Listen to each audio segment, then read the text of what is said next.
Oh my god. That shirt is incredible.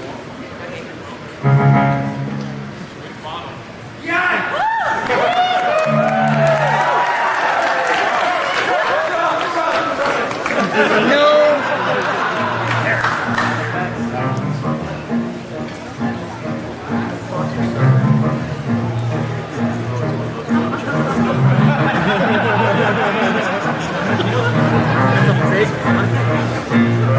That must be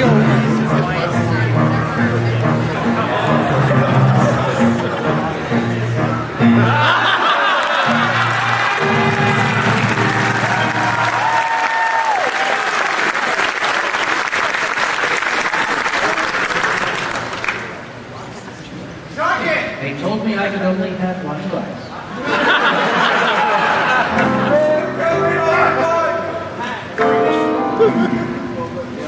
This is good shite. Is that what you guys say? Oh, good shite. Good shite.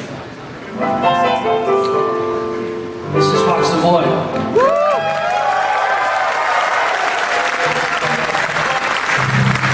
He's some score that there was a concert that he was giving at Aerofurence a couple of years ago, a charity concert, and I forgot to get a ticket.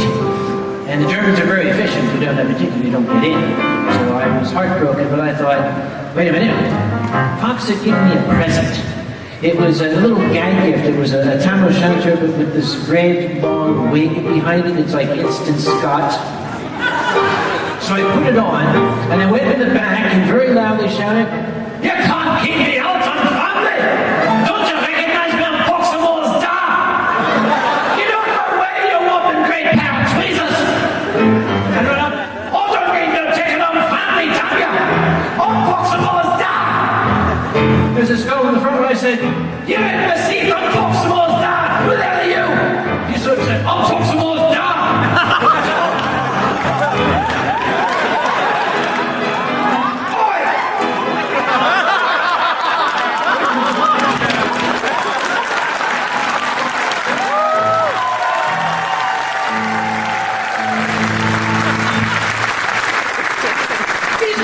For a fellow celebrating his 40th wedding anniversary. If your wife finds out you're hanging out with that young thing next to you, you're in trouble. This fine gentleman brought me a present up here. It's so pretty, I'm almost afraid to open it, but it's a bottle of Scottish wine.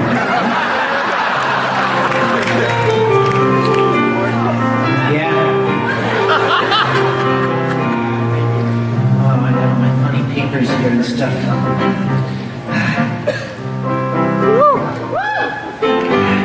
By the way, has anybody seen Easy Wolf here this year? You'd see him, he'd be ducking under these lights. Easy Wolf, for those of you who do not know, he is the gentleman who created the Easy Cool Down vest, which is used by so many fursuiters. And I was kind of hoping he'd have them here and be selling. He was selling them last year. Because even though I don't have a fursuit, I could use one. Also, not only does he give us the Easy Cool Down vest, but if you remember that magnificent little production of Picture Lake, he was the actor who played Colonel Dreer. So if Easy's not here, I should just say, here's to you, Easy. Where are you?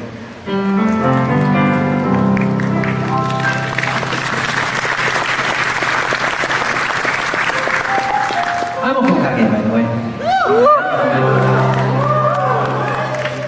At least until I get fired, I'm the chairman of Anthrocon. I've been for, what year is this? 2018. I filed the Articles of Incorporation of Anthrocon Incorporated on June 30th, 1998. I guess that makes this our 20th anniversary.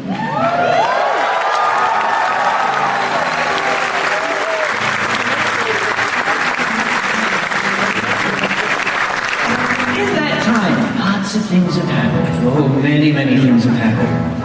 And there are so many things that happen that we really can't talk about. Because, and the idea is we need to have some time pass so it becomes less sensitive. how do they say?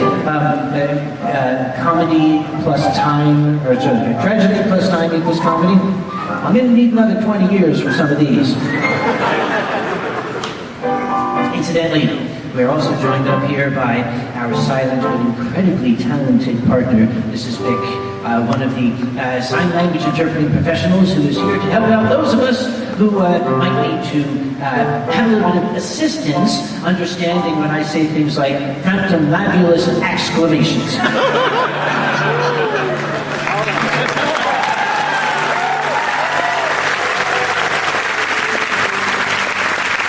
Usually follows that up with something like, he's a dick. So anyway, typically we let at least 2 years pass before we tell the story. But every once in a while, something comes along that's just too good. How many people were here last year? How many people were here on Wednesday last year? There might have been a little bit of excitement. I wasn't there for this, but I had very, very good reports from most of it, at least. Last year, there was an individual who came to Anthrocon. I do not want to be insensitive. The last thing a comic wants to do is to upset him. We're here to make people feel good. This individual may well have been somebody who was in transition, perhaps hadn't gotten terribly far along the process. It was about 9 feet tall, 80 feet wide. It looked like a linebacker, sort of very, very beautiful hair. This individual was not feeling well. We suspect that the individual perhaps had imbibed in something that was a little bit more than a wonderful German Riesling. You might have noticed some of the representatives of the Allegheny County Sheriff's Department who keep an eye on things over the West. One of them is our absolute favorite deputy in the world, Bill Kisner. He's that, nice, broad-shouldered African-American gentleman who got the big smile and just makes sure everybody stays safe. Bill was keeping, oh yeah, let's hear it.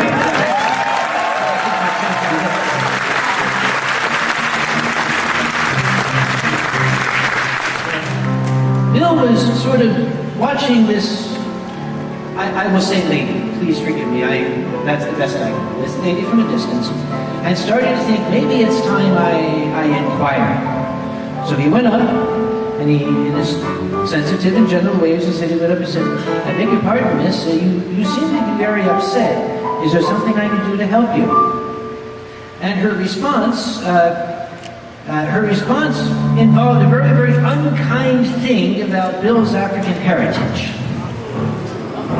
At which point Bill said, okay, we're starting to get toward disorderly at this point. The conversation did not get any further because the lady jumped him. They began to fight, flying fists rolling around, tussling on the ground. Several people went to help, and at one point this individual started to reach for Bill's weapon, and then it became a free-for-all.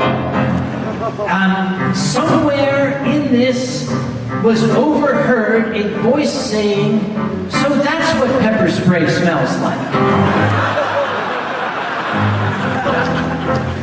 Now, up until now, the facts of the story are agreed upon. What happened next? There's several versions of what happened next. So as the storyteller, I make it my prerogative to choose the version I like.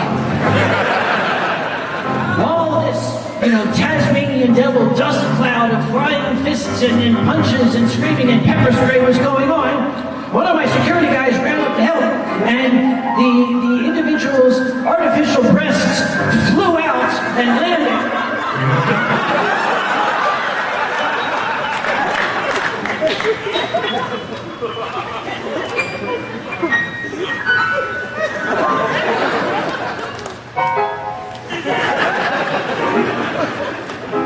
Well, the individual was subdued with the assistance of the Dorsai regulars and hotel security.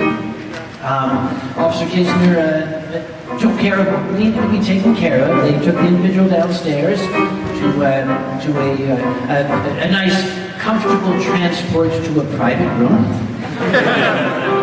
Then my security guy came up.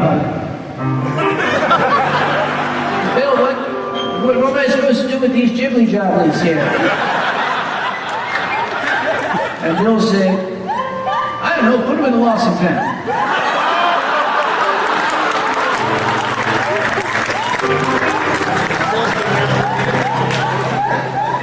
That was the end of the story for Wednesday. The story picks up on Thursday when the chairman came down for breakfast. Hi guys. Chairman always likes to look in the lost and found to see what sort of things might have turned up overnight.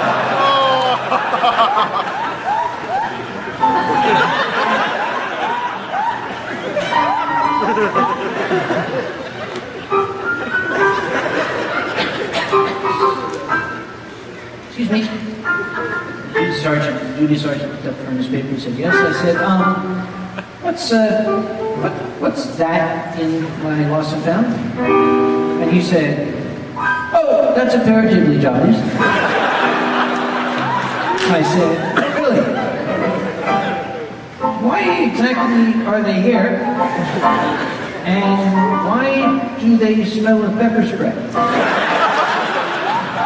And the duty sergeant put down his paper and said, let me tell you a story, undercover.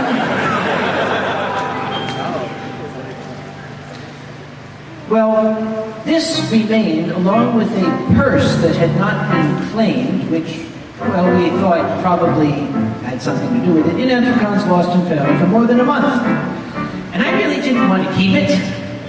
So I contacted Bill, and I said, what should we do with the personal items? And he said, which personal items? I said, the purse and the jibbly jobblies.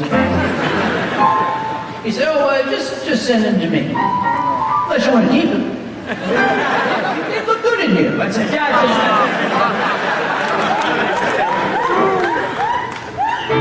for the record, they did not look good on me.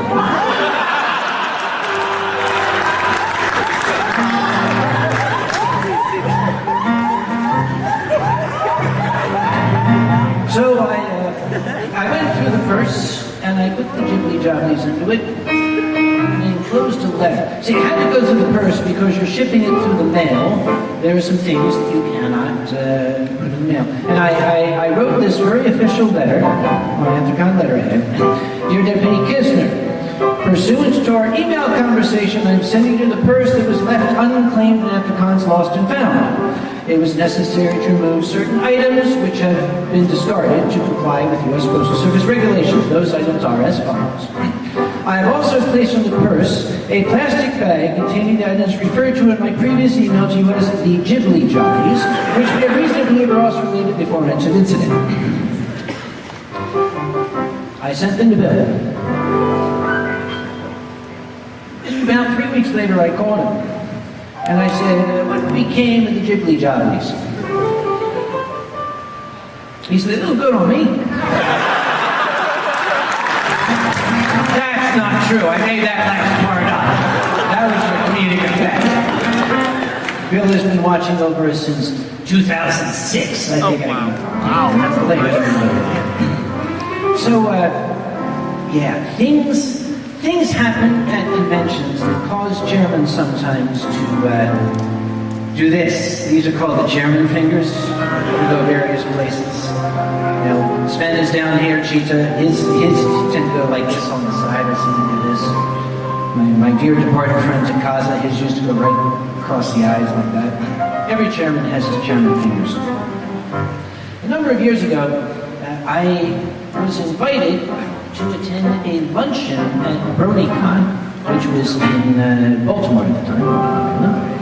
And it was a luncheon for the various chairs of major conventions. Oh my God, we're a major convention, okay. So we all sat down at this nice round tables with a skirts on them, and they had the nice silverware, and I'm sitting with, you know, Dragon Con and Comic Con and all these big major convention chairs, and we're all sitting talking and, you know, trading, and oh yes, well, I have this lovely convention center, David Alon's Convention Center. It's a very nice place in New York, of course. And I realized that we all shared something in common, because midway through the lunch, the chairman of BronyCon was sitting at a table by the door, and his radio suddenly started letting out an alarm, and he grabbed it and jumped up and ran out, and all of us ran after him. And then sort of embarrassed, slumped back to our seats. You do that too, do you? But what goes on behind the scenes at a convention like this will sometimes turn your hair the color of mine, which is why it is that color. We shall have to apologize. Last year, we had a little bit of an issue with shipping for some baseball jerseys, which we had ordered for certain of our super sponsors who had asked for them.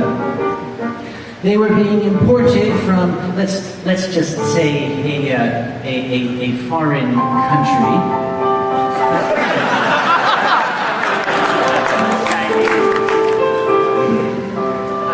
I didn't say it. Singapore. I got a phone call on my little cell phone here, which is there it is. And it was FedEx saying, hi, we have a shipment for you. Now, this was the Friday of the convention. I've been going insane waiting for these things. Friday finally came up. I was pacing the floor, chewing on the edges of the tables. You still see some of the tables have teeth marks on them. And I got the phone call, and it was from FedEx. Never call me during the convention, because outside the convention, I'll answer the phone with hello. At the convention, I answer the phone with what? And the FedEx lady, after being a little shocked, said, we have a shipment for Anthrocon. I said, close enough, yes, that's us. She said, well, in order to clear customs, we need your federal ID number. I've written that federal ID number on our tax forms every year for 20 years, so I rattled it off to her, and she said, thank you, and she hung up. 5 minutes later, she called back and said, you gave me the wrong number. I said, oh, I'm sorry, I must have been a little excited.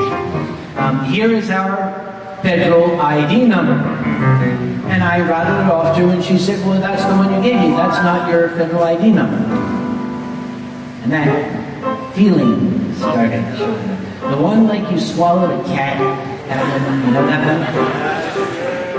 And I said, well, ma'am, I don't really know what to tell you, but that's been our federal identification number for the past lots of years. I don't understand. And she said, well, the system says that belongs to a different company. And I said, okay, I'll bite. What company does it belong to? Apparently, there was somewhere in the system some company called Anthrocon that had our federal tax ID number. I said, but that's not... All right, let me contact the IRS. For those of you who aren't from around here, the Internal Revenue Service. They'll settle this.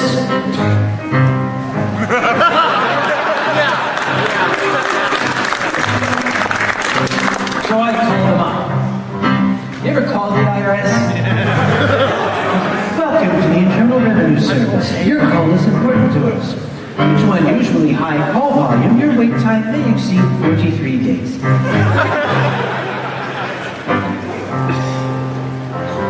So I was on hold to the IRS, pacing back and forth because I need this shipment. And the lady came on, and I said, hi, I have a problem. I have a shipment that is coming in internationally. I have to clear customs, and it won't clear customs because the federal tax ID number they gave me doesn't seem to be my federal tax ID number, but it is my federal tax ID. Sorry, babe. It is my federal tax ID number, I said calmly to the lady in a slow fashion. I just realized he's getting competitive motion industry. Anyway, so she looked it up. She said, "Oh no, that's your federal tax ID number." I said, "Oh goody! Can you tell this lady?" No. And she said, "Well, I can fax you a form." I said, "Well, fax? Wow, dude. Okay. Can you email it to me?" She says, "Oh, well, our system doesn't allow that. It has to be by fax." All right. I ran downstairs to the convention center offices, and I went to the lady, and I said, "Excuse me, I need a fax machine." And she looked up and she said, "Why?" Oh, there's a business card. Okay, there's a fax number. Okay, fax number 412. Fax. I read the fax number off. She said, "Okay, I'll fax it to you." I said, "Okay, here's the fax machine." And she said, we don't have one." I said, "Lady, there's a fax number on the business card." She said, "But I've never seen a fax machine."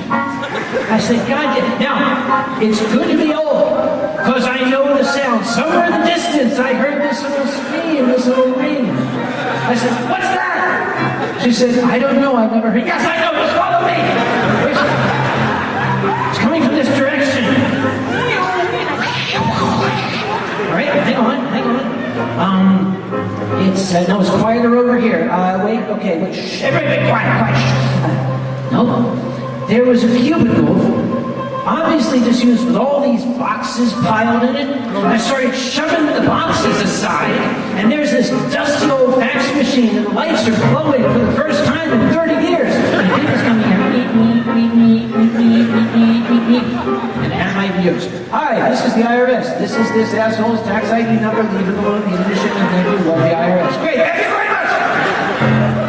So I said to her, "Do you have a scanner?" "Please tell me I have a scanner." She said, "Yes, I scanned it, and I emailed it to FedEx." And I was pacing back and forth, and FedEx called up, and I said, "Did you get my fax?" She said, "Yes, we can release the shipment. You have nothing to worry about. Your cool-down vests will be there this afternoon." What? I said, wait. My what? She said, your cool-down vests? I said, "Is that easy cool-down vests?" She said, "Yes." I said, "Is there anything on there about baseball jerseys?" She said, "No." I said, "Really?" And she said, "Well, you are the consignee to receive these, right?" And I said, "Yes. Yes, you didn't send them here. Yes, we'll receive. Thank you." And I went to the dealer's room. There was Easy Wolf, pacing back and forth, looking very, very upset. And I went to him, I said, "Hey, Easy." And he said, "Oh, hello, Sam. I'm feeling a little distracted." I said, "Oh, was it because your cool-down vests hadn't arrived?" And he said, "Yes." I said, "Don't worry. I've cleared them through customs for you. You owe me 6 cases of wine and a blowjob."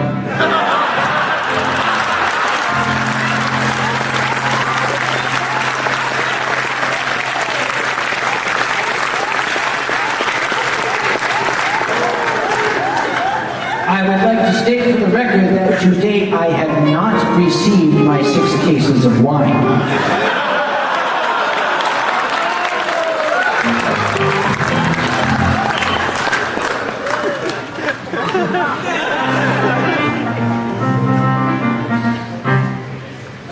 There are sometimes security incidents that happen at conventions.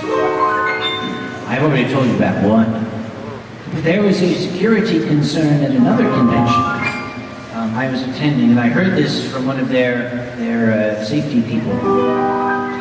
This gentleman was in charge of guarding the door at their dealer's room. This was in the wonderful city of Toronto, Canada, buddy. And the person at the door came to me and said, "Hey, Uncle Kage, we just had a really, really weird situation." I said, "Oh, I'm all about these things. Tell me about it." Because I like to hear about these when they happen to other people's conventions. I love to hear what happens to you guys. I right? He said, this young lady came up to me and she said, I think you might need to send someone into the dealer's room. And the security man said, what for? And she said, there's a really suspicious, creepy guy in there. They said, well, what makes you say that? And she said, well, he's wearing a bathrobe.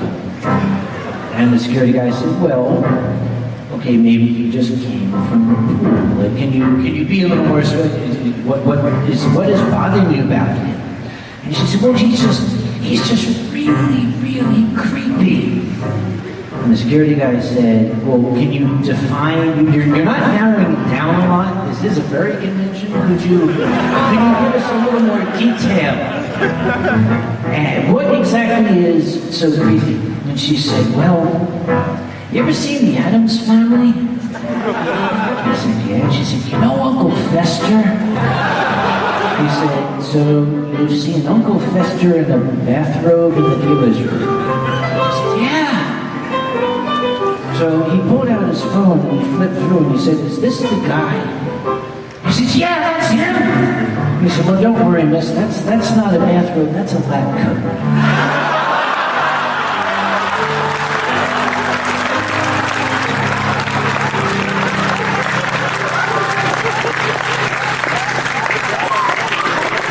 I laughed really hard for about 3 seconds and went, wait.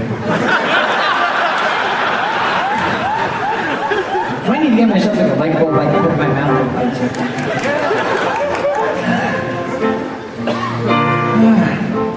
There was something happening a long time. Do you guys like the dances here?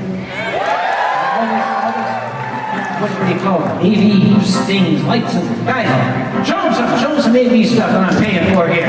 What am I paying for? As they frantically, there you go. That's it. Oh, okay, I want some lasers. Keep those eyes out. It has come a long way from the early days. The early first years of furry conventions, you would have like a guy with a boombox and like another guy sitting by the light switch flicking it on and off. Where that came from. And then somebody brought in like this little truss with a couple of lights on it. And then somebody brought in some speakers. And then one year at Anthrocon, they went whole hog. They said, we want to budget $10,000. And I went, what? They said, oh, we're going to have the most amazing dance. It's going to be great. It's going to be super. It's going to be the most wonderful thing anybody's ever seen in the fandom. So I pulled open the rusty purse strings and I gave them their budget. And they got this truckload of equipment. They got amplifiers and simplifiers and thesifiers and natifiers and lasers and masers and everything, and black lights and blue lights and green lights and oats and everything. And this giant board with all like the record players on the guys and wham, all like that. And then they took the cord for it all and plugged it in. And everything in the hotel went dark.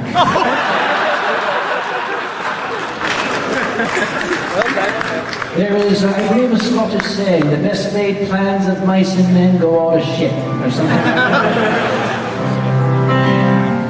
This is why convention chairmen look the way they do. Fingers, remember? I'm a little bit scared to tell some of these, because they involve my mom. She's sitting down there. But you know, it's like, oh, I can't tell the story about my mom. It might embarrass her. It might cast her in the bad light. She won the goddamn Cards Against Humanity tournament.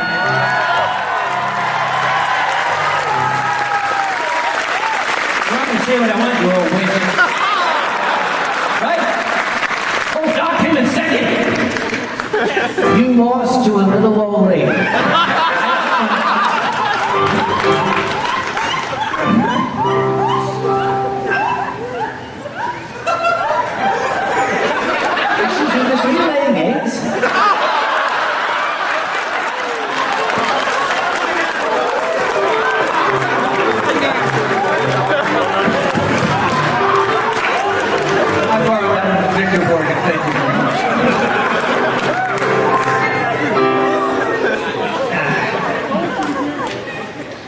likes to go to Eurofurence. The guys who run EF are here, aren't they, somewhere? Yeah. Yes, hold your hands like that. Let's go. Yes. These guys absolutely know how to put on an incredible convention. If you ever get a chance to go to Eurofurence, you should. My mom and my late father attended Eurofurence for 9 years in a row together. A couple of years ago, my father very sadly passed away.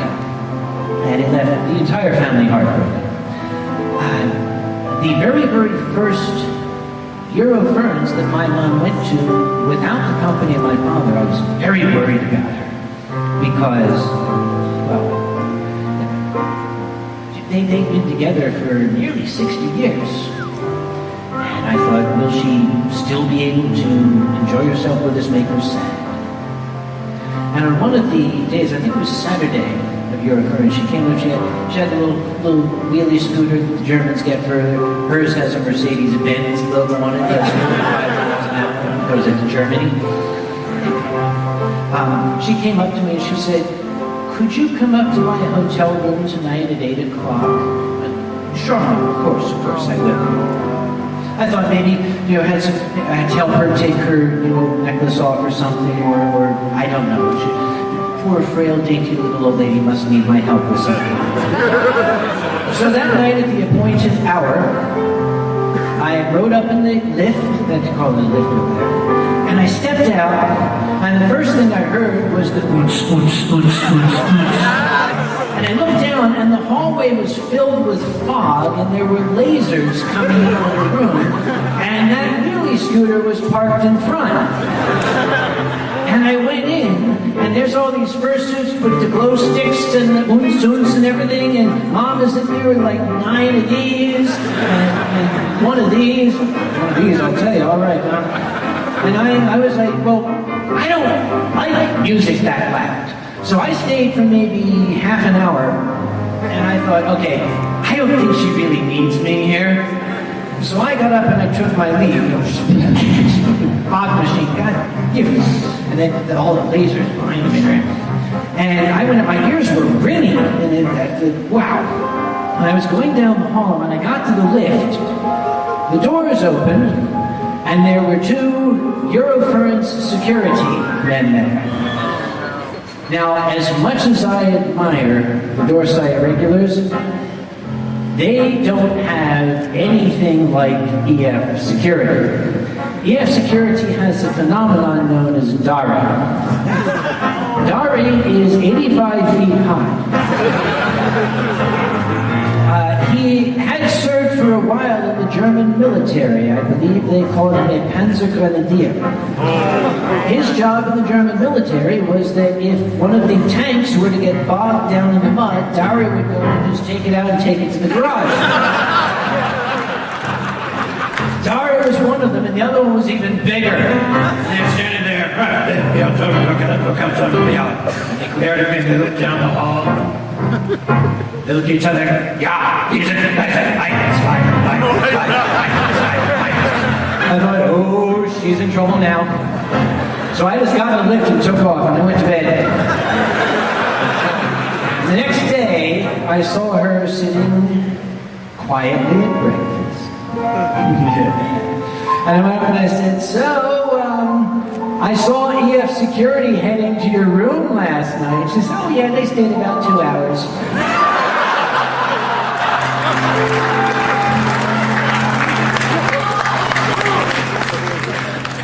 That's a true story, Sven, by the way.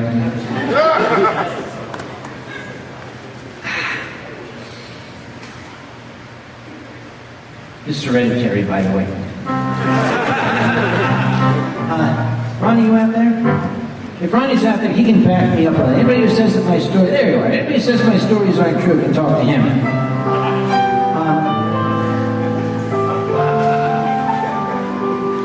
He's from Kazakhstan.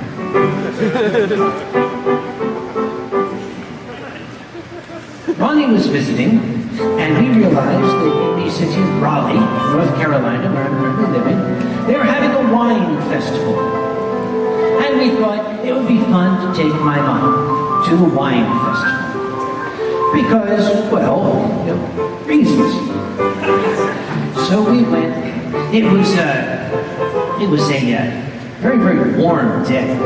Now, the folks who had arranged this wine festival really needed some education on how to put on an event, and I kind of had to keep myself quiet because it was outdoor, and they had all of these like booths set up where the various wineries had their various wines, and they didn't have any good kind of crowd control.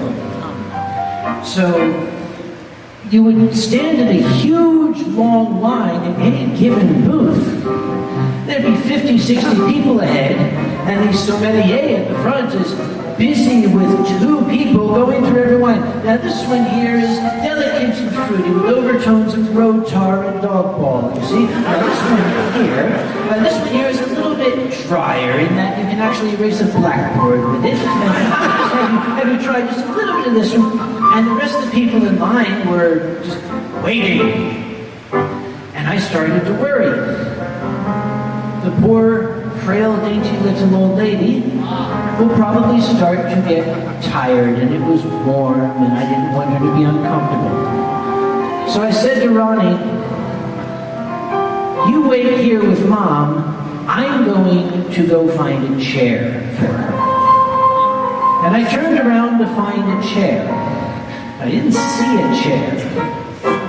And when I turned around again, Mom, who had brought with her her little cane with the pink roses on it, was waving it through the crowd going, out of the way, old lady, come out of the way, moving, old lady coming through, out of the way, move it. And I was really going, Mom, I'm so sorry, Mom, I apologize, Mom. And there's a little, stop it, Mom, Jesus, I'm really sorry, I'm sorry. She got to the front, and she just kind of pushed everybody out of the way. And said, give me a glass, give me a glass. She took the glasses, grabbed the bottle from guys, she's doing all this. It worked. It worked, I started doing that. When it came time to go home, I left Ronnie with Mom while I went and got the car, because that's what a gentleman does. I went and got the car, and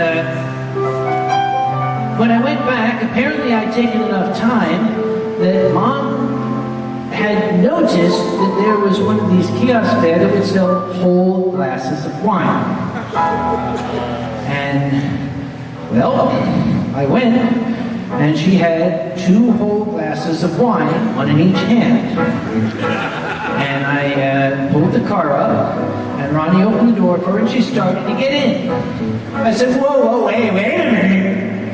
Where do you think you're going? And she said, what's the problem? I said, you cannot have those glasses of wine in the car. She said, it's okay, I'm not driving. I said, okay, no, you are not getting in the car with those glasses of wine. She said, okay.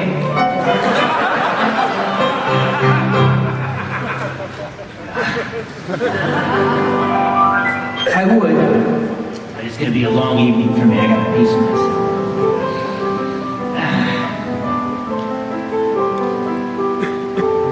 She's not really a frail, dainty little old lady. You might have got that idea. However, she does occasionally require assistance. Oh, what a spotlight, isn't that lovely? Mom called up once one Talon's down here. Tal was, you remember that day you visited? And Mom called us up. We were enjoying some sake, a lot of sake. I love sake. And we were, basically the idea was to see which of us loved sake more. And we were just continuing the argument for hours. When my phone rang, don't call me, but it said, Mom, something's wrong. And I picked it up, I could tell something was wrong. She was breathing very shallowly, she sounded, I said, Mom, what's wrong? She said, there's a rat in my laundry room! I turned to Tal and I said, were there any fursuiters visiting her this weekend? He said, I don't think so. It was more like,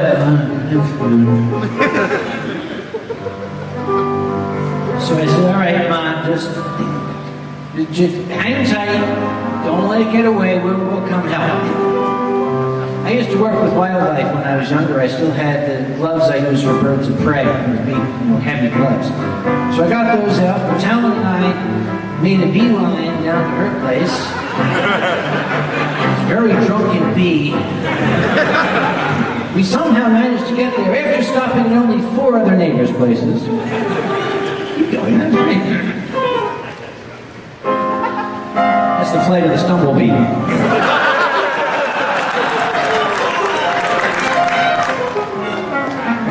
I love this thing, but I have to pour it in here because when you get to this point, it starts to splash wine onto your glasses. I don't know why. It's an engineering thing. So I'm gonna enjoy this. Boy, that degree in chemistry really comes in handy, doesn't it? This is what Mom had when she tried to get one. So we got down there. Now, she has a little closet with a washer and dryer in it. And she was frantic. She just kept screaming, a rat, there's a rat in my house. Oh, help me, there's a rat. And I said, Mom, I don't see any rat, Mom. I'm sorry. She said, it's under the dryer. There's a rat under the dryer. Oh my God, there's a rat in my laundry room. I said, all right, calm down. Jesus Christ, all right. Kneel down. I looked under. I saw 2 little orange points of light. I said, whoa, Ma, there's a rat in your laundry room. She said, all right, okay, I got my wildlife training. I know what to do. Ready? Hello, come on, cheesies. That didn't work. So Tal and I started moving the dryer. So we can get behind it and put the broom under and scare it out in the open. And a shape jumped up. You know how the washing machine has like these hoses on the back? The shape jumped up onto one of the hoses and it was right here, like inches away, looking at me. I looked at it. I said, okay, Mom, we're going to work on your wildlife identification here. This actually is not so much a rat as it is a flying squirrel. And a very young one at that. And she said, no, it's a rat, get rid of it! I said, all right, okay, come here. And the thing jumped, bounced off my head and landed on the dryer. Okay, so I went to reach for it, did the same thing. It jumped off, bounced off my head and landed over here. Then it jumped out the aisle. You're fucking with me now. You always do, little son of a big hole. Managed to tackle the thing. I'm holding it. Now, Mom lives on the 2nd floor of a lovely condo complex. There's beautiful woods out there. And I said, Talon, open the sliding door. He opened the sliding door. I said, okay, here we go. Lovely flying squirrel. There you go. Fly, be free. And I turned around and behind me I heard...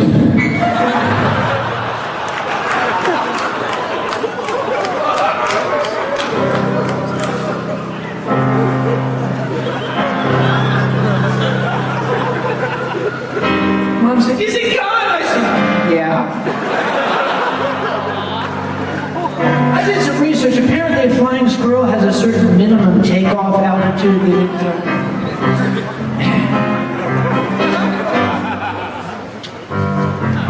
Well, you're really good at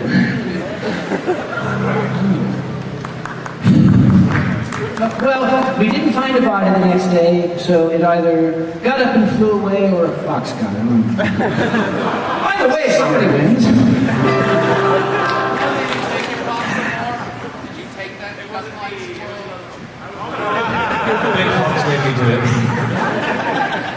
Earlier on, we attended a little discussion we had up there in lecture hall with Sharon Roberts and Kathy Gervasi about the Furry research project. And there was something that I wanted to ask about. Had they identified any common thread? They've been studying furries from a sociological and psychological standpoint for a number of years. And I was curious, What is it that is similar between, why are we all here? There's got to be some sort of common element. And they said they had not yet identified one. I think I know what it is, but I just don't have a name for it.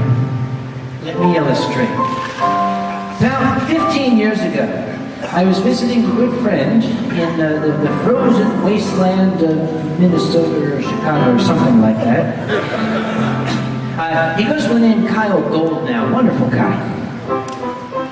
But we were going out and about, and we happened to stop at a shopping mall.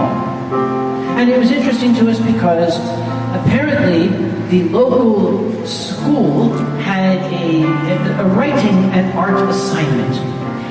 Near as we could gather, children were supposed to create a character. Come up with a character, your own original character, and then write a 1 or 2 sentence description or explanation about your character. And it was adorable. Some of these kids were great. There's, Mr. Bun Bun lives in a burrow down the issue. Oh, there's the great eagle, swords in the sky, great. And I'm thinking, okay, I like the imagination these kids are showing. And I turned a corner, and I stopped. And I said, hey, Kyle, look at this. Because there was one that had like a circle with another circle inside and a line going into it. And the description said, Mr. Eye of Death has only one eye, his other eye was poked out with an ice pick.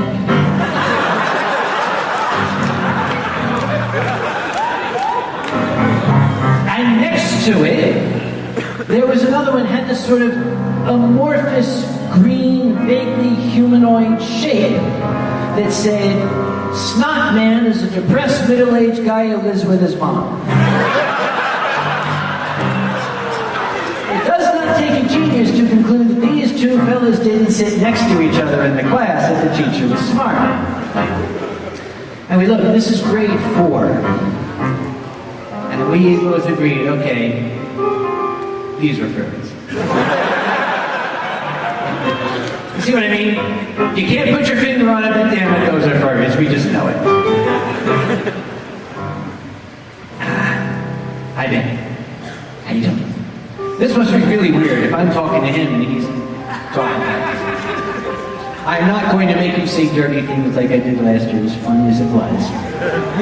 Because someday his brand new baby son might see it on YouTube and I would not want to embarrass.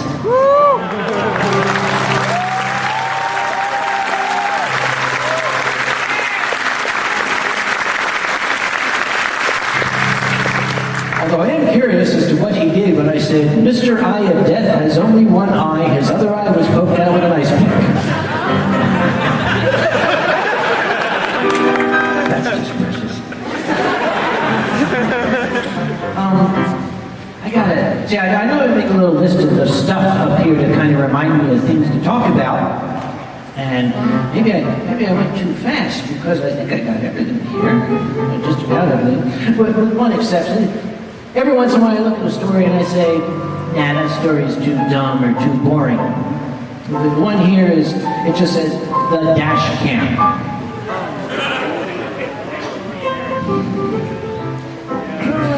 I bought a Dashcam. You can tell I'm from Philadelphia, can't I? I bought a Dashcam because I actually am doing some consulting work in a town about 2 hours away from my home. That's a very long drive that I have to make periodically. And I liked the idea of having a silent witness. And I plugged the Dashcam in and I turned it on. Now, everybody thinks, oh, I got a Dashcam, I'm going to be on YouTube in a week. No, you get a Dashcam and nothing ever happens. So I've had it for about 3 months, and I just got curious. First off, I want to make sure the damn thing's working. So I downloaded some of the videos and I reviewed them. It's just endless passage of Interstate 40 in North Carolina. But I did learn something. I never imagined, it never struck me I never realized just how much I swear behind the wheel. Just all the way down to it, you stupid son, get that piece of shit off the road, you fucking idiot, I'm going to, you can go suck my... Sorry, dude. I found out how to turn off the microphone. And the reason is, if I do catch an accident or a crime, I found out the police will subpoena the entire dash cam. And I didn't want them going through and realizing how much of an asshole I am. We'll just keep that between you and me. Yes, Yumi and YouTube and Fox and Big and the 8,000 whatever people out there. Oh my God. So that's everything that's on my list. I don't have anything more to talk about, and I still got like a couple minutes left. So I'm going to ask your indulgence if it's all right. The next thing up on stage is Alkali, one of the most amazing top-hatted Jewish men you've ever met.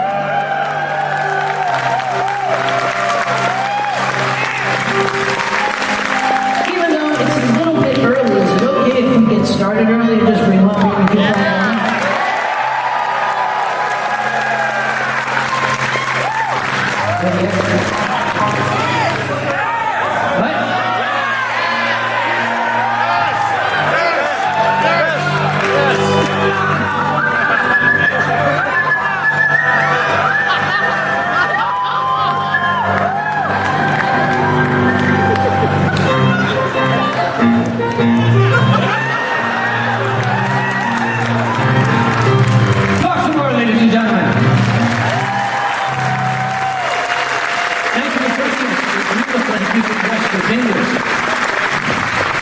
So Fox has complained in the past because apparently Alkali's accent is so thick, Fox can't understand what he's saying. So I'm not saying something.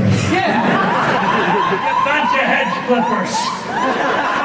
Oh, that was better. Hi. What's this? Oh, the chicken's back.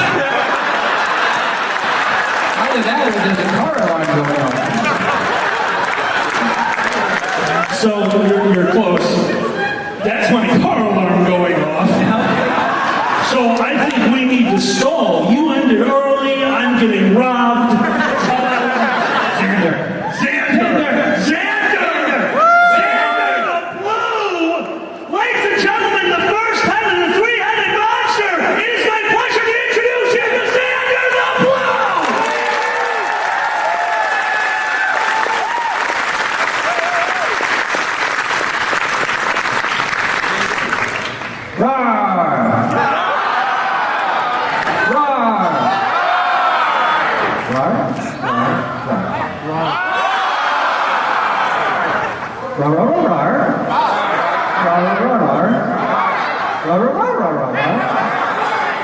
And that's what my parents think I do at Furcons.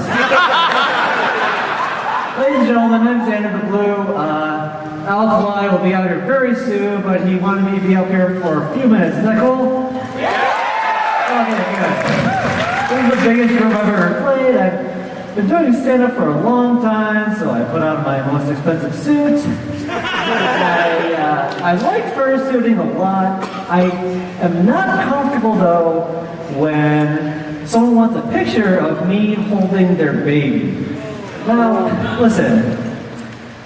I drop my phone all the time. And I love my phone. Your baby doesn't even get Netflix. I'm sorry. Now, speaking of fursuiting, not many people know this. Alkali is 6'8", ferret, and he has a fursuit. I want him to suit up and just let him loose in Bigfoot country. Mom, I found Bigfoot. He is adorable.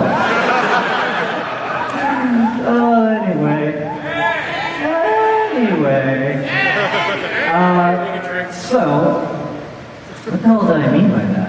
Don't you know that? When you write yourself notes that you can't even realize? Oh yeah, okay. So, I'm on Twitter way too much. which means at all, really. And I usually just tweet inane thoughts like, do macro furs lose Jenga on purpose? Yeah, I lost. Okay, stop, Frank. But anyway, but sometimes in Twitter, like, I just, oh God, what the hell did I mean there? God, I can't read my own handwriting. Oh yeah, that's it. I get jealous, okay, of my other fur friends who are like, hey guys, it's a beautiful day. I just want to run around and bark and chase cars all day. Hashtag dog things. I can't really do that as a dragon. I'd be like, hey guys, it's so nice out. I just want to burn someone's house down and eat their kids. Hashtag dragon things. Anyway. A little about myself. Like many dragons, I'm broken. I have a cardiac condition. Apparently, I'm so white, my heart's offbeat. It's usually fine, you know, just like, but every once in a while, it just gets all Ringo Starr. Hey man, I don't like the synapse out there. Let's do some flippity-doos. I take medication for that. I'm going through this stuff way faster than I thought of, so I feel bad for these guys back there. Anyway. And also we were like podcasts. And I listened to a lot of podcasts, but this one podcast I was listening to was like, hey man, when it comes to depression, you can get on the sad bus or you can get on the happy bus. And I'm just like, this guy has clearly never been on a bus. There is no happy bus. Take the city bus, you are the filling of a rolling hate Twinkie. Everyone's going to or from with. It's depression on wheels, that's all I'm saying. There's usually something weird too. Most people look at their cell phones, but usually something like a small girl just staring at a yo-yo or something. And the driver just looks like he's seen 10 Vietnams. But Xander, wouldn't you want to go on the magic school bus? I say nay. Let me tell you why. Oh boy, let's learn some inane trivia and risk our lives and go into the limbic system. Just so that we can forget it 20 years later, so we can go on Jeopardy, forget it, and lose to Bucktown Tiger. That's what happened. So come on board with the bus. Anyway.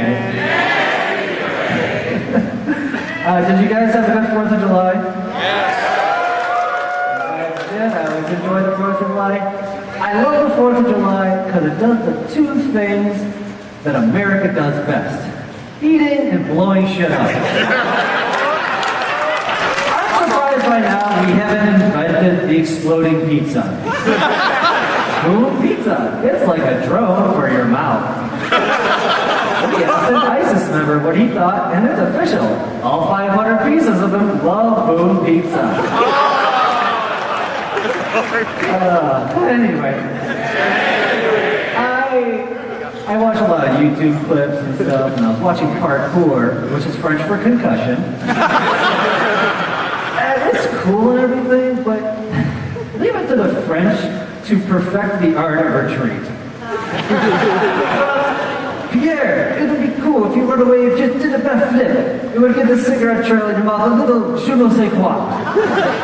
I mean, it's cool. I get it's supposed to be like the shortest thing from point A to point B, but every time I see on TV, it's some guy running away from James Bond. He does a few flips over a wall, and James Bond runs through it like an American. And I know he's not American, but he's an honorary American. Because James Bond treats exotic women the way we treat exotic countries. He finds one, screws it, and they die.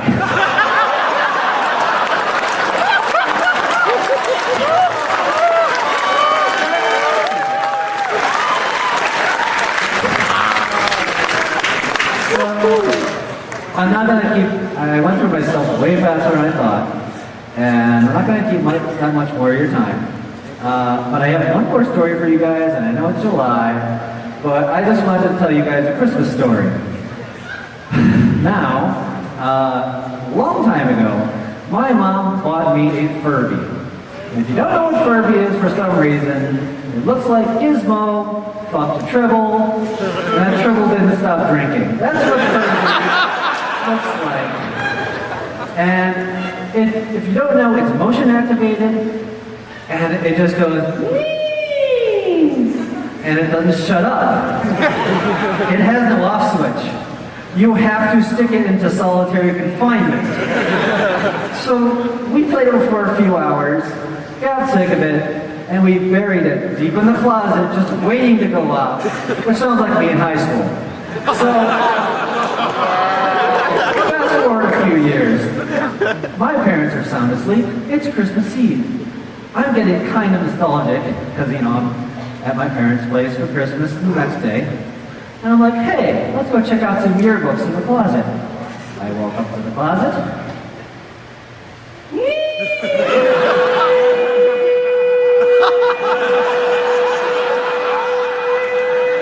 It's stuck. The Furby is stuck. My parents are asleep. It's very loud. Panic mode initiated. And of course I remember there's no off switch, so I'm like, oh God, what do I do? I see on the bottom there's a little panel there. And there are screws on it. Okay, I know what to do. So I take the Furby and I wrap it in a pillowcase. I run downstairs because I know in the basement we have screwdrivers. What I didn't know is that my mom was still wrapping presents in the living room. So she sees her naked son with a pillowcase running down the stairs that is screaming.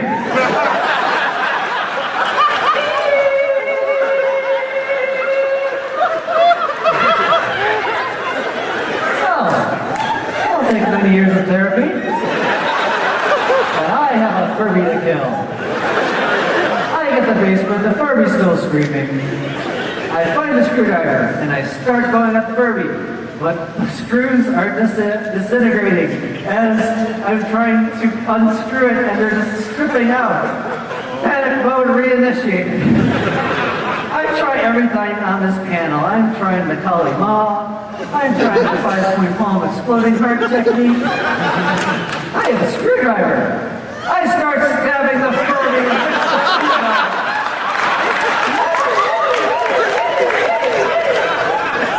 Which of course, by cue, for my mom to come and see me, she comes through the basement door, sees me, is looking down at me, there I am.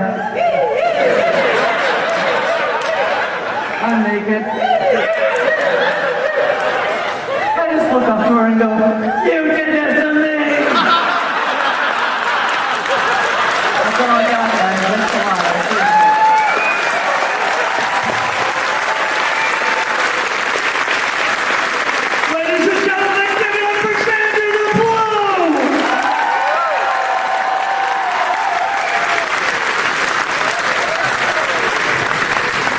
Xander, you're unbelievable. Who cares about your microphone? I just got all your money. And this won't splash my glasses. I'll just go blind. There's better ways to go blind, my boy. Ask your mom.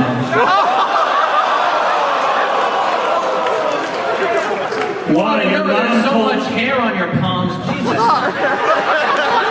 I will remind you, your mother won Cards Against Humanity. Would you like to continue playing this game? No, I yield. There you go. I did enjoy watching Xander backstage with Uncle Kage, because as you guys know, TVs are two-dimensional, so all we see is a Xander in a fursuit and a bunch of breakable bottles of wine. He's like, I will kill you if he kills my wife. It was scary. And also, I was back there thinking, I really wish I had like a rotating police light. I was going to go stand over this young lady over.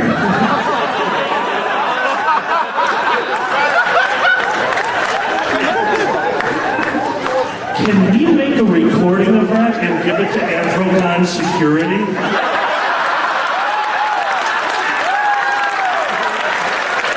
I just picture Renegade running through the halls of this rotating light on is making that sound.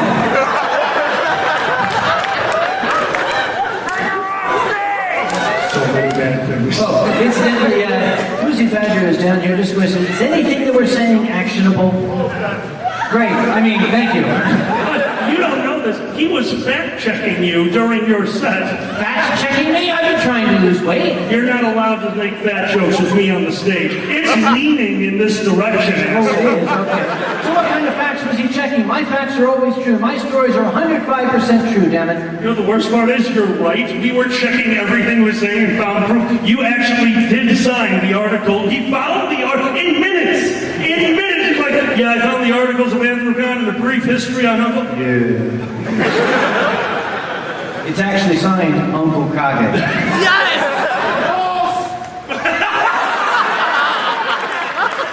I'm not under oath. He was fact-checking you. He is. Okay.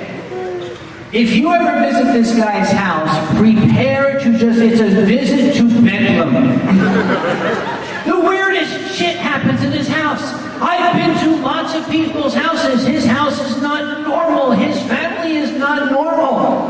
In a normal household, the guest does not wake up, come downstairs to breakfast, and they say, "We hope you didn't wake you up," and, excuse me, No, I'm going to allow this. Now go. "I hope you didn't wake you up. The crayfish got out last night."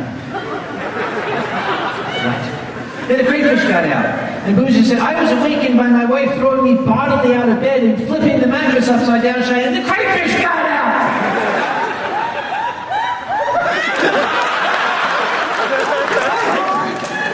Sure, thank you. And then, Security's here. Freeze. give her a glass of wine.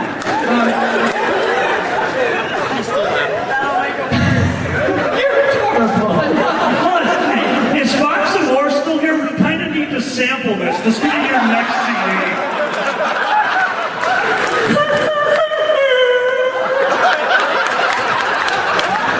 I did a wine stream from this gentleman's house because I thought it would be cute. Now, the internet in his den, we were a little concerned the Wi-Fi wasn't strong, but he had a Wi-Fi extender. So we plugged it into the wall, and it gave us this nice Wi-Fi signal, and we got all ready. We did our little rehearsals. His daughter, badge out number 2, I think, was going to do a little thing for us. We rehearsed it. We were all ready. And we got ready to start my intro, which is exactly 9 minutes long. And I'm getting ready to start, and Boozy was sitting next to me, and he suddenly got a look of abject horror on his face, and he said, "Why did the baby just run by with the Wi-Fi extender?" And the little son of a bitch was just tearing across like 85 miles an hour little road, with 2 grown men stumbling behind, falling over each other. We finally tagged the little thing, and it's of course doing this, We finally got the Wi-Fi extender plugged it in. Naturally, the little light starts blinking. No. It's a lovely family you have, anyway. We eventually... What? How much? This is not how anything works! You know better! You don't!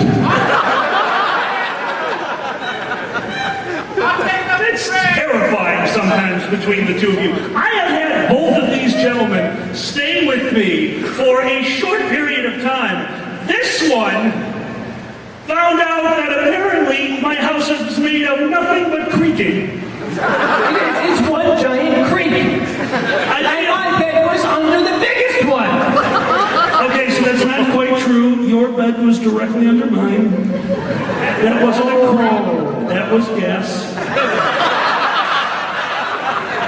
And then this one, because obviously my secondary bedroom is in the basement, I'm not going to make this poor gentleman with a bad hip walk down the stairs. I told him I was going to. And he totally accepted, like, yep, this is where I die.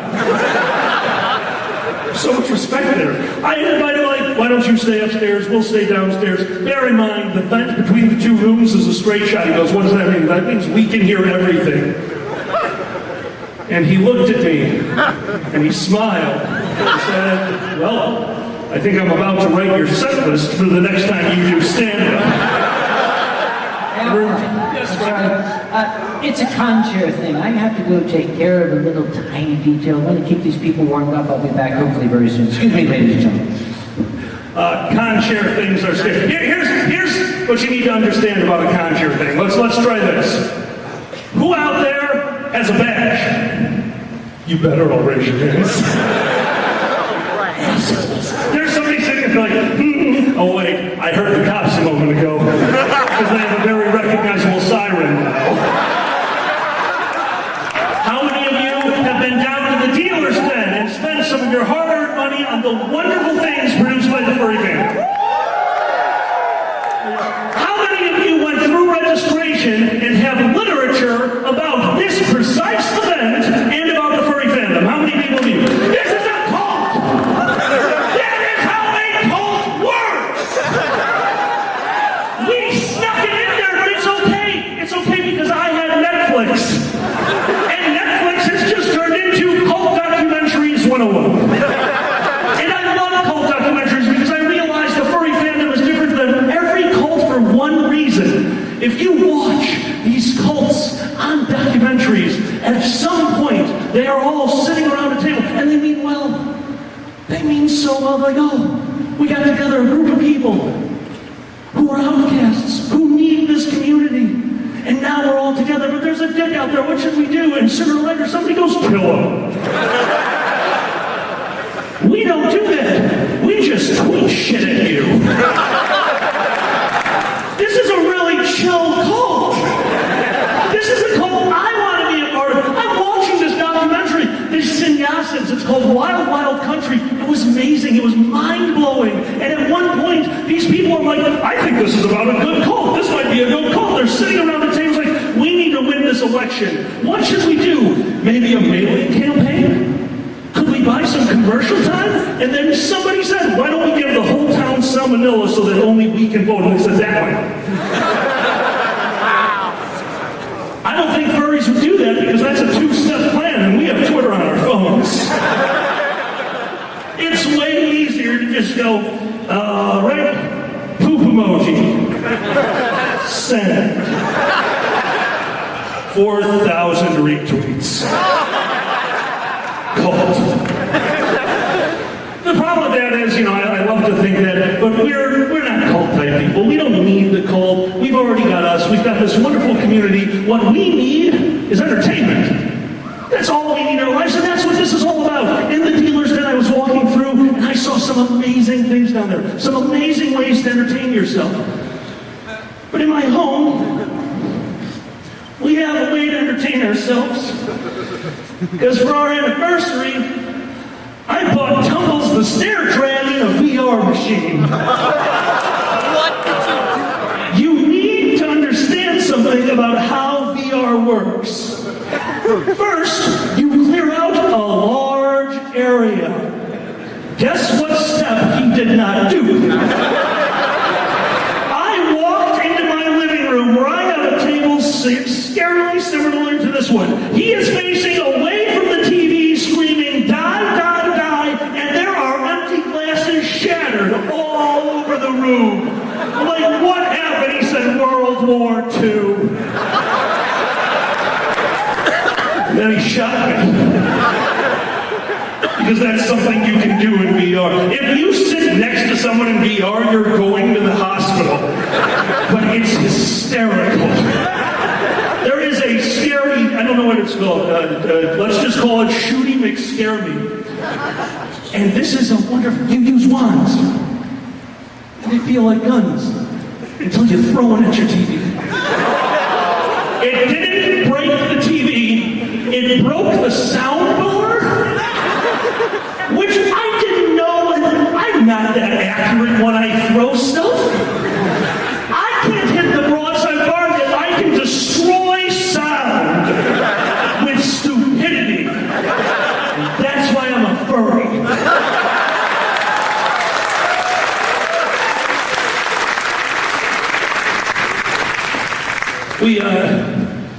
If you haven't noticed, I I do have some booze up here today. I'm not drinking any. I'm choosing not to drink any. It was told to me a while ago, you know, I really don't like the way that you try to make drinking look sexy.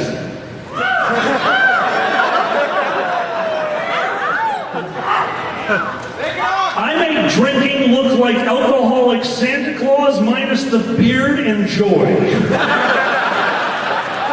And I never liked it. It actually sit really poorly with me because I am a firm believer that young people, and I'm not even talking about, I don't even mean like the right age. The younger you are, the less you need to drink, the less you need drugs. And you know why? Because they only do one thing. Drugs and alcohol make it okay to be bored. My fat ass needs that. Your skinny asses can ride a bike. There is so many things to do out there. You can go out and have an adventure. I have an adventure going to my kitchen cabinet and realizing that I have an extra box of Triscuits. I need it. You don't. It's really important distinction. And by the way, if you notice me keep reaching down here, I'm turning on and off my phone because I somehow broke the ability to stay on and it no longer registers my fingerprints, but his cat can turn on my phone without even trying. It texted me one day. It said, love me, comma, fancy feast. But you don't need booze. You don't need alcohol. You don't need drugs. And all this talk about gateway drugs. That, oh, you did alcohol, now it's just going to worse. No, there's only one gateway drug, and that's peanut butter.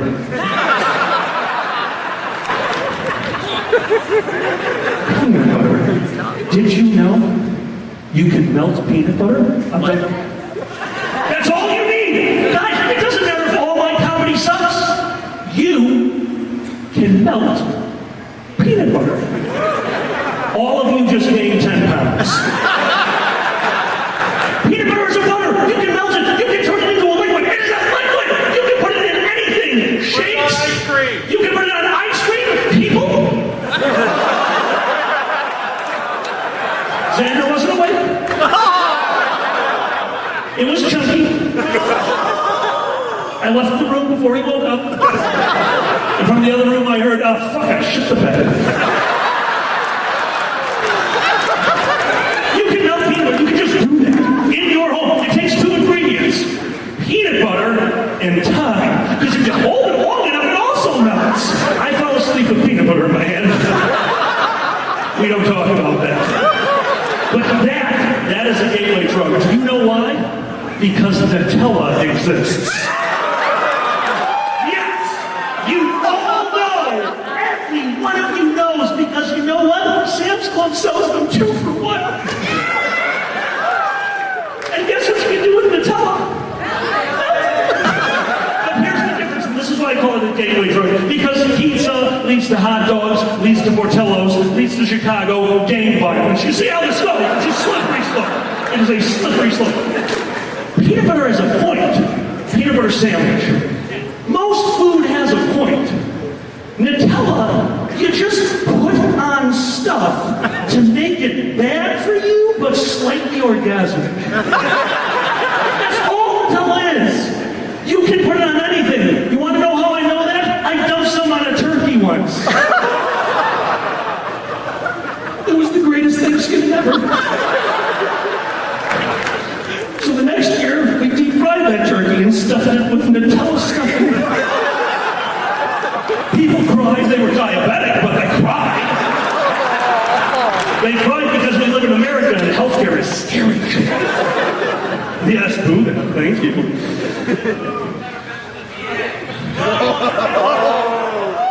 I've never been anywhere. What part of I sit on my couch and get Triscuits do you not understand?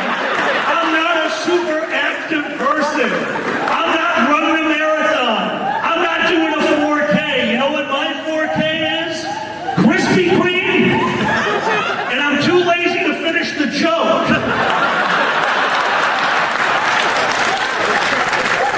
Pringles. Other Kage-style foods. You know, Furry has actually really helped me over the years. It has made my life significantly better. The first thing that happened is I have made more friends than I will ever be able to handle. And you have to say it like that, handle. You guys are amazing, but because of that, I've met people along the lines of Uncle Kage, Woozy Barrister, Fox, Pepper, and Dixie, who invite me to do things like, hey, would you run a small charity event with us? I'm like, absolutely. What's the plan? It's like, oh, nothing major. We're going to go out to an animal sanctuary. We're going to hang out with the animals. Ron Jeremy will be there. What? Hold on. I'm connecting the dots here. I have a billboard and some string and pins, and I can't find Ron Jeremy on the murder board that I have. Like, all right. So I had to perform with Ron Jeremy. That was interesting. But not as interesting as that night. Because that night, we found out that Ron Jeremy, who, by the way, was with us down in southern Illinois, had a flight in the morning out of Chicago. I'm from Chicago.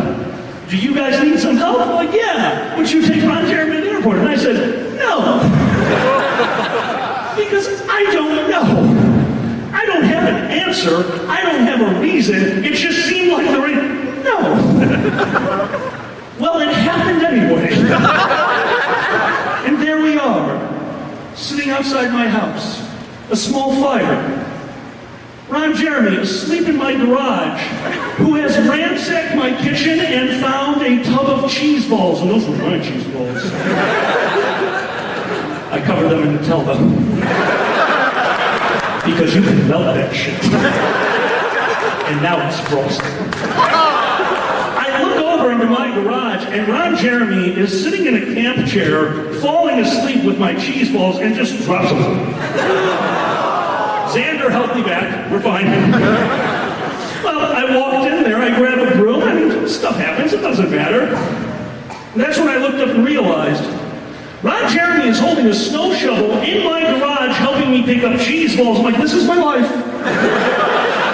This has happened because of you wonderful people. And I love it.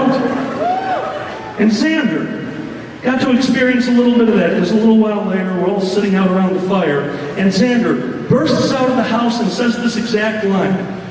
Ron Jeremy is in our kitchen, in line to use the shitter. I need a joint.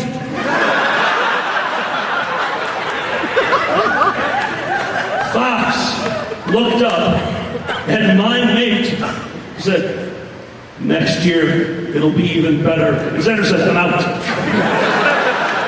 Went back inside, a moment later, Ron Jeremy walked out with a large cup of something. Sat down around the fire with us and said an amazing line. You know, I didn't know what furries were before this, but you guys are the true porn stars.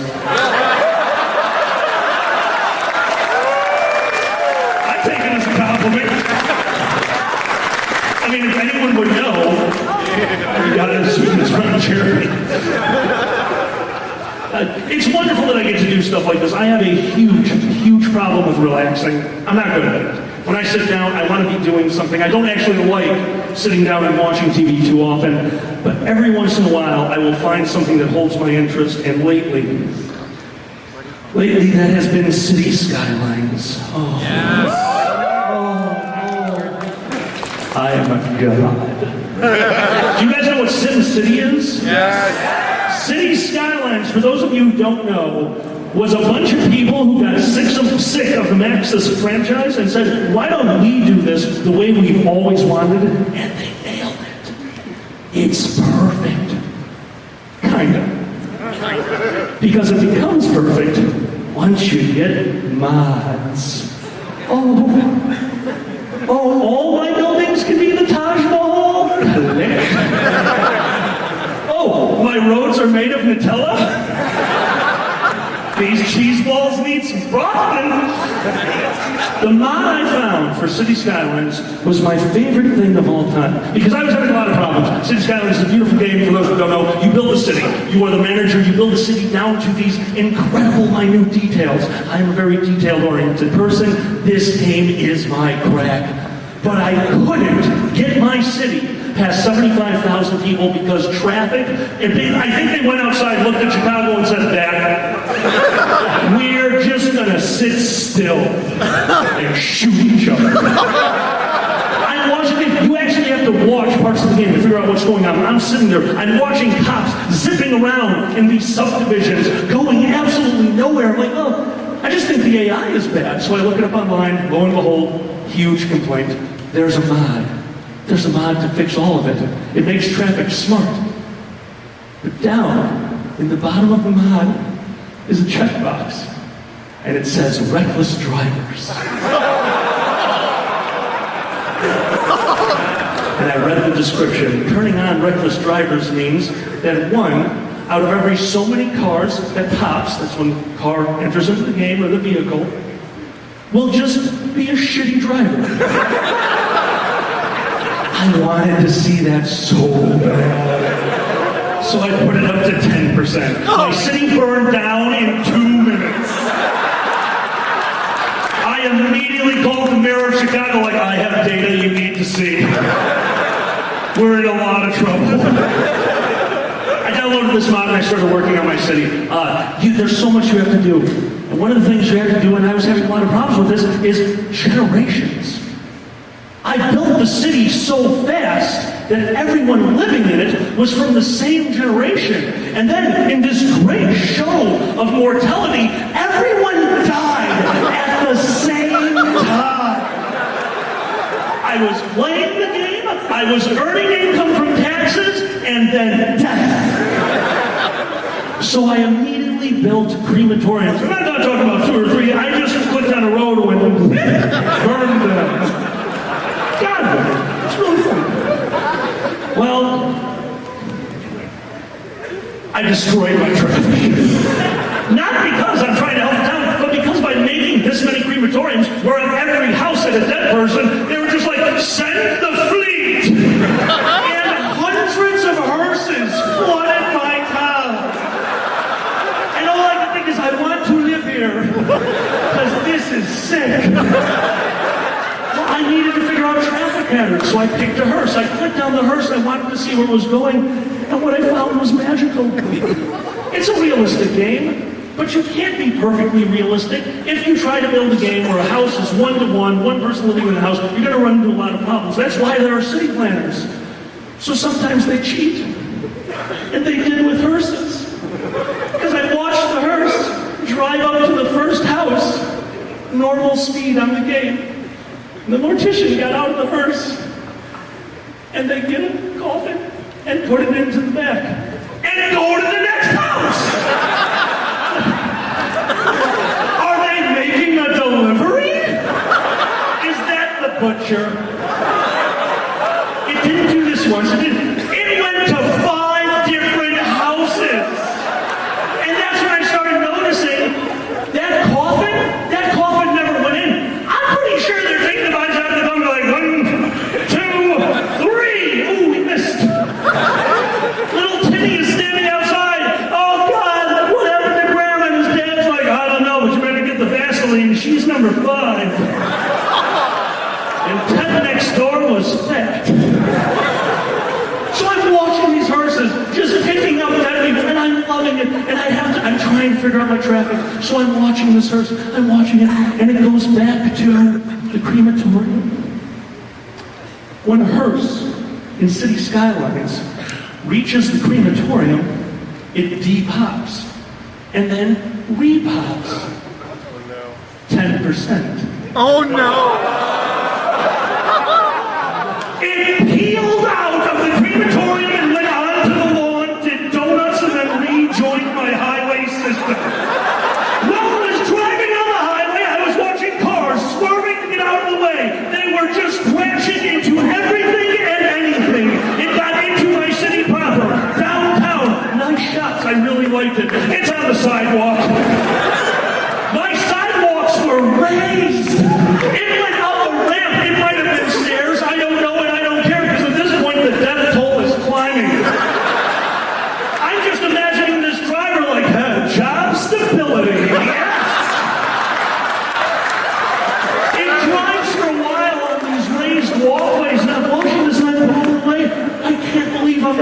I speed up the game.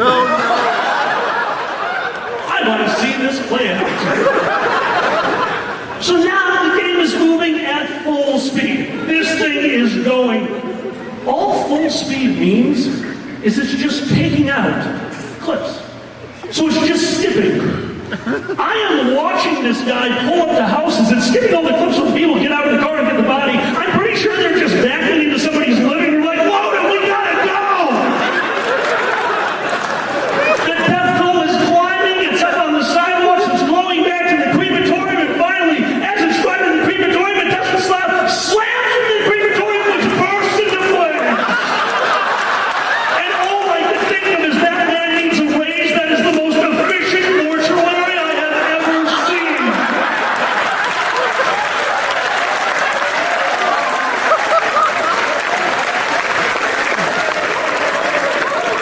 Love some skylines.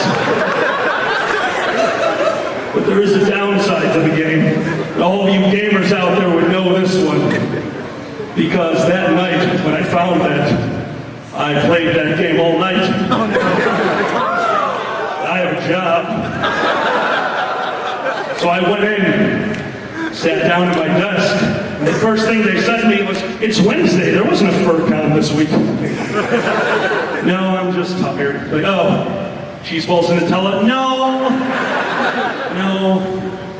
I was making mortuaries incredibly efficient. Guys, thank you so much!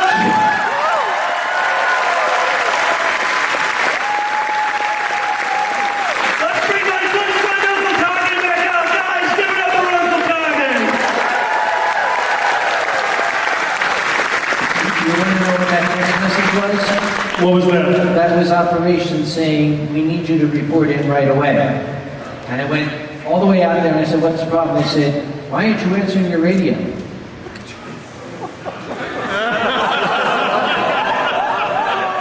Oh, good, the police are here.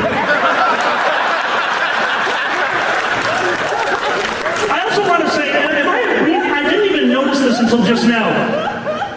I've been performing this entire time with the word roach in front of me, and I was talking about a lot of drug use.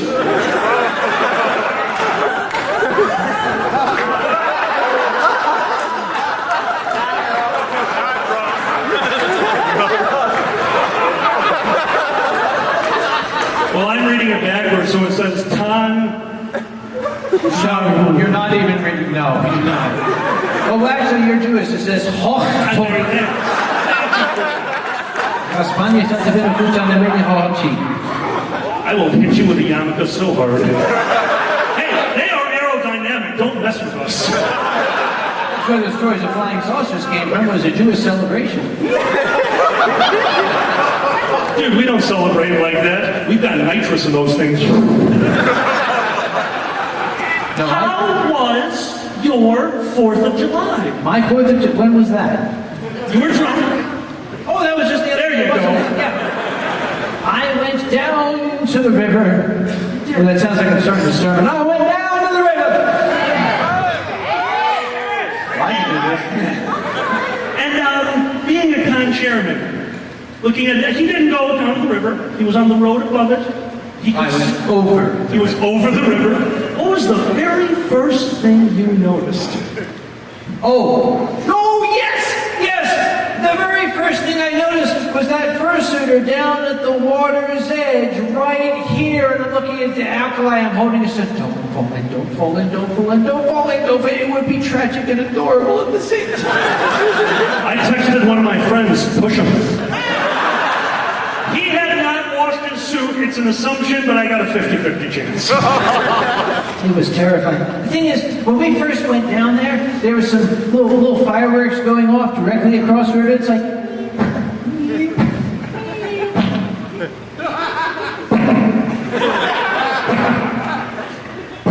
I don't know what it is. And then it's like, this is it?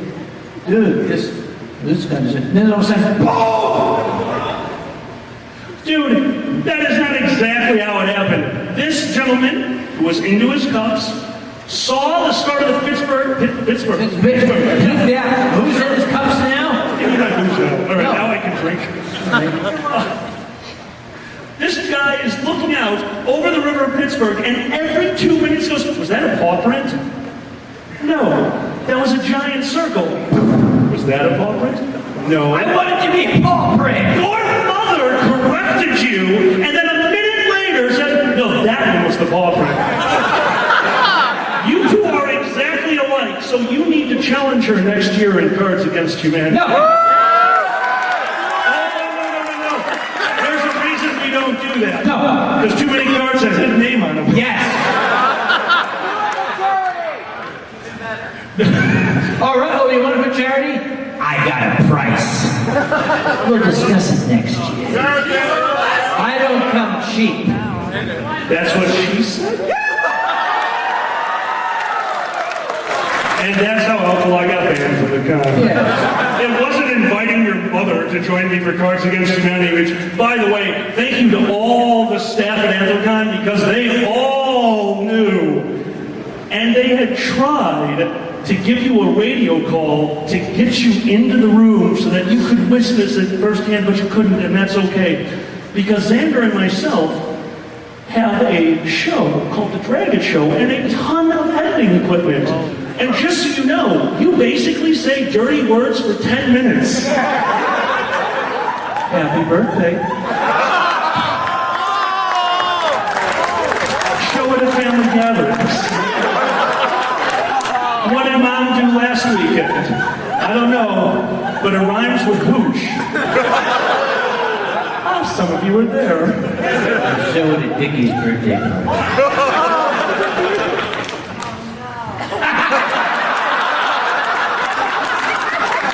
Well, guys, I don't think Grandma Kage is going to be going up for the title again next year.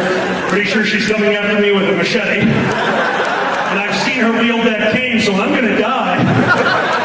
Because of cheese balls and Nutella. I have a negative dexterity score.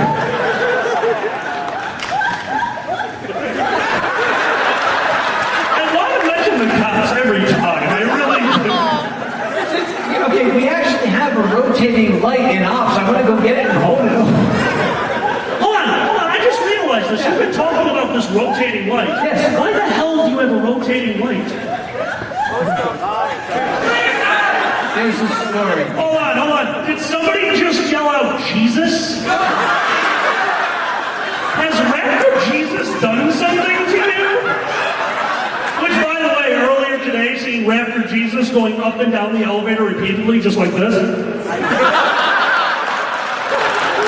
Yep, I'm an Anthrocon. You really love escalators. Yes, and sometimes they actually function. I'm sorry I can say that. Pay for those. I was just gonna say, you can say it because you pay for them. But what about on Wednesday? Because this is the first time I've ever showed up to Anthrocon, and the first thing I saw was, oh, Wednesday. That escalator isn't working. There is no way never mind furries, we totally did that. So I asked him, like, hey, how long have people been here? And he actually looked up, guys, there was a person here last weekend for this con who broke an escalator. We have proven that you do not need to be a giant convention to break an escalator. You just need a fursuit with a lot of loose fur. Actually, it's not even that. There's some mystical force, because I've been told by Jerry over in the Weston, on the weekend of Western PA Furry Meet, which takes place 20 miles outside of town, those escalators break down. It's true, honest. We had no, it does beat the 2-year mark. We had a very interesting experience with an escalator and a parade. Did we? Oh, we did. Not gonna happen this year. No, he fixed it. He fixed it with signage. Signage. Signage. You can't just fix everything with signage. Actually, hold on. Yes, you can. Hold on. I'm going to spend a few minutes to think of something you cannot fix with science. All right, let me know when you come up with it. Politics, that's it, we're done. That is not what I heard, and I think you are right, good sir. You cannot fix lava pants with science. Can't fix them. That is a true statement. I have no rebuttal. All of you folks out there wearing your lava pants, you're on your own. I'm sorry. One second, what's that? Yeah, Boozy just fact checked me. You cannot fix lava pants designs. Thank you, Boozy. If one of you makes lava pants for next year, holy shit. Those would be so hot. There was another thing, since we keep talking about it. By the way, he's been sitting down here all polite and quiet and well-behaved. If you want to get yourself a ticket for the charity performance on Sunday, we're going to bring that gentleman up here, and maybe he'll tell you a couple of stories that we're afraid to talk about for fear of being sued.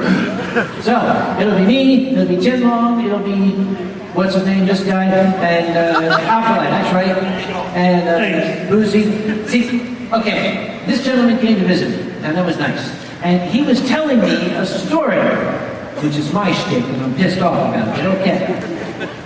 He said, I came home one day, and I went to the bathroom, and there was a cat on the sink.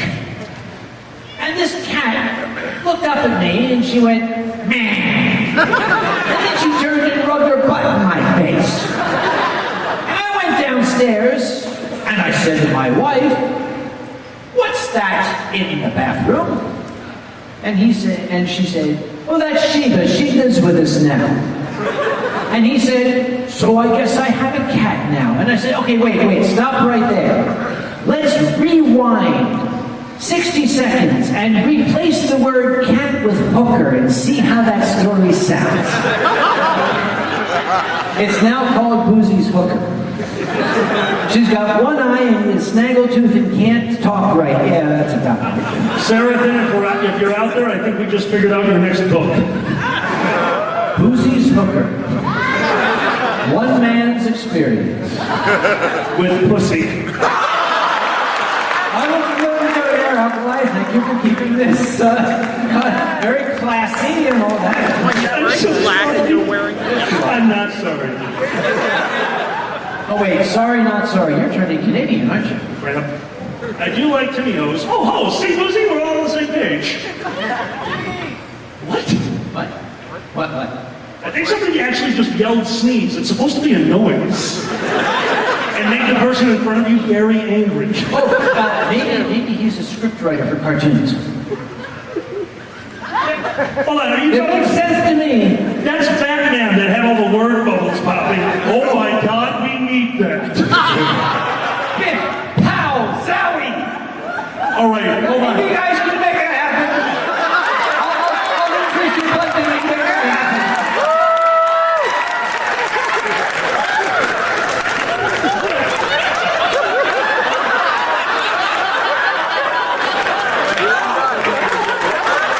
Excuse me.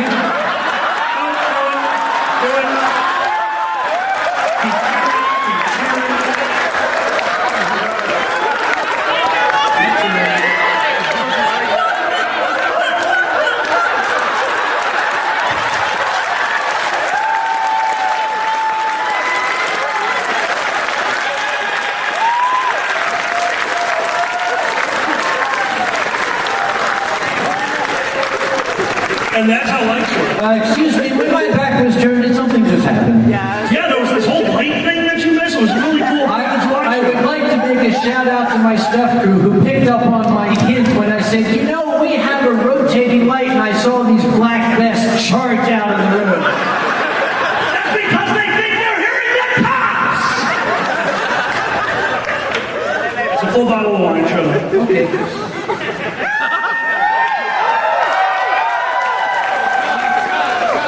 Oh, my God. Hold on, it created a vacuum. I have an idea. what are you You're doing? going to have to exhale very quick. Okay, ready? Oh, you? No, yeah, okay. One, two. Never do that thing. Thank you. He's going to call me and I was like, yeah, my liver's gone. Can I have yours? I'll borrow your spare, the one you keep under your hat. You leave it alone. I don't know who gave it to me. One of you guys did. In my room, I actually do keep a pile of stuffed animals. I do know a lot of us. We take care of. Oh, yeah. No.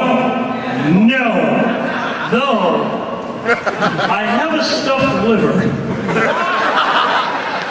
And now, just out of principle, I can't, yeah, okay, yes. It's that kind of stuffed liver from now on. Dude, my liver's fucked, why shouldn't that one be?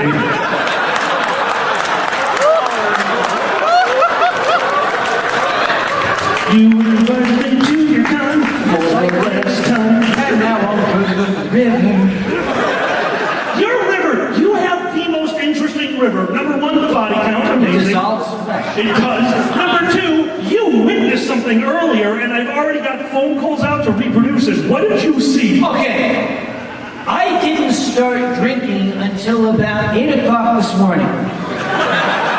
But before breakfast, I was in the convention center. Sometimes it relaxes me to go out and watch the river as it slowly oozes its way down to the Ohio. And I was watching the water go by, and I saw a tiki bar float by. And there was a shirtless man on there going, and I said, well, that's something you don't see. There's a tiki bar floating by my convention center. You want one? Where do I get one? So one of two things happened. One, somebody built a floating tiki bar with a motor, and that's really cool. Two, the Molotov cocktail got way out of hand. But that guy knows how to party. Because let's be honest with each other. If you were in a bar, that bar exploded, and your portion of the bar, with a full bar, just went floating down the river, do you really call the police first, or do you call your friends? I'm calling my friends. I have a floating bar. When we puke, you can literally turn in like almost any direction. Which is why the Allegheny looks the way it does.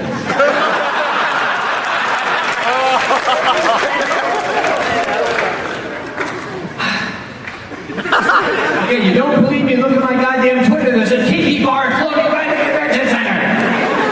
I'm not convinced you didn't do that. What?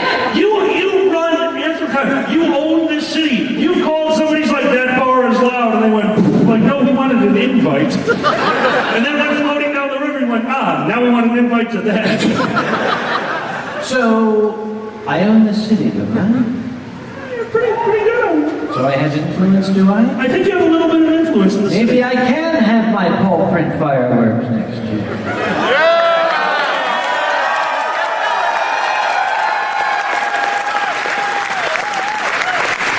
All right, I'm making this very clear to any person of Pittsburgh that's about to listen to this man. If you do, and you give Anthrocon a paw print, it would be something that would be remembered forever by every furry here. But if instead you put up a big middle finger and a cockroach, you will be legends.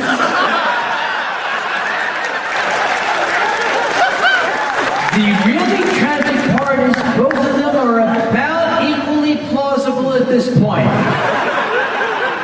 Paw print finger, paw print finger, paw print finger, top hat win. Speaking of top hat win, I would love to spend the rest of the evening with this gentleman, but they're going to be preparing for a dance in this room, and we need to get these people out of here.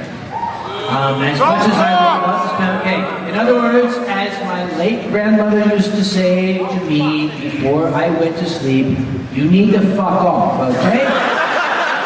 Now, Kage, if they're having a good time, isn't there going to be something similar to this happening again? Oh, or do you mean Sunday for the charity show? I do mean Sunday for the charity show. Everyone, if you are interested in seeing this kind of insanity and this kind of booze, but in massive proportions, Much massive. don't forget all you gotta do is go downstairs to that wonderful charity. I have been down to that charity table a few times. Their dog fell asleep on a fursuiter. It happened. You saw it here first, ladies and gentlemen. Guys, this is a wonderful, wonderful charity. If you haven't gone down to talk to them, please do. And if I am, please correct me if I'm wrong, that is where they can purchase tickets for our Sunday show. Yes. I'm not purchasing you the donation. I give a donation, correct, you cannot purchase tickets. There's one final thing I'm going to say before we say goodnight. And it's very, very short, and I think Alkali will agree. This one is for Zoop.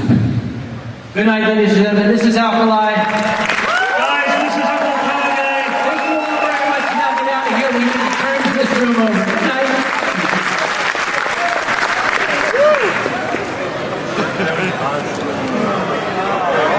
He doesn't remember there's two sides to the stage. Myself,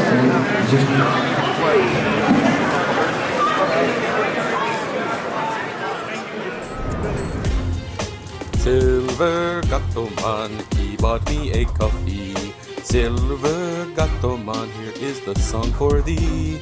He likes to video all the panels at the cons. You should go and watch them whether they are short or long. Silver Gatoman, you video that's not a jibe. All of you go to his YouTube channel and like and subscribe.